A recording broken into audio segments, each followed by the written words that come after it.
Bismillahirrahmanirrahim. El-kerametü lil-mu'min. Müminə ehtiram göstərmək. Baxın, qardaşlar, sahabələrin birinin digərinə Allah üçün göstərdiyi ehtirama. Allahu akbar. Məkkənin İslamın gəldiyi günlərdə müminlərə qarşı olan ən şiddətli günləri yaşanırdı və zəif müminlər işgəncə alırdılar. Miqdad ibn Əsvad, həmçinin Bilal ibn Rabah, Ammar ibn Yasir və başqaları. Və ruxsat ayəti gəldi. İşgəncəyə düzə bilməyənlər vaz keçdilər və qəlbləri imana mutmain idi. İllə Bilal vaz keçmədi. Hər cürə məşəqqət və əzaba qatlandı. Vaz keçmədi. Allahu akbar. İllə azə və cəl. Baxın, Allah azə və cəl onu necə izzətləndirmişdi. Və Allah Nəbisi sallallahu aleyhi ve sellem işgəncə meydanının yanına keçəndə, Bilal'in bu halını görəndə çox təsirlənir və gəlir Əbu Bakır Sıddıqa ərz edir. Yəni bizim dillə desən namök edir. İnnə Bilələn yuəzzəb. Ey Əbu Bakır, Bilal azab görür. Yəni sanki demək istəyir ki, yəni onu da azad elə. Onu da pulunla azad edəcək. Əbu Bakır yəni mənsəb və mal sahibidir.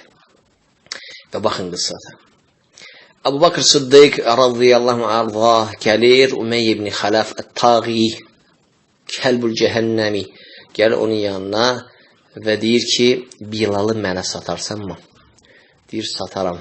Deyir, neçiyə? Əbu Bakır deyir ki, sən dinən neçiyə satırsan onu? Ümeyyə ibn Xələf deyir ki, 5 kisə gümüşə. Məbləğ elə bildi ki, almaz, gücü çatmaz, yəni istəməz, vaz keçər. Əbu Bakır deyir ki, aldım, razıyam.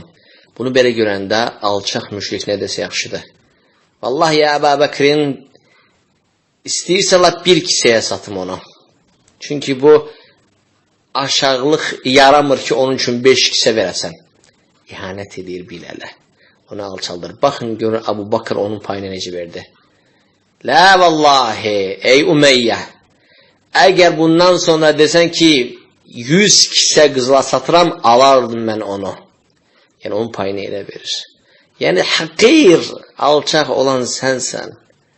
Subhanallah, indi yəni, desən ki, yox, vaz keçdim, 1 kisə yox, 5 kisə yox, 100 kisəyə yəni də alaram, yəni, o möhtərəmdir.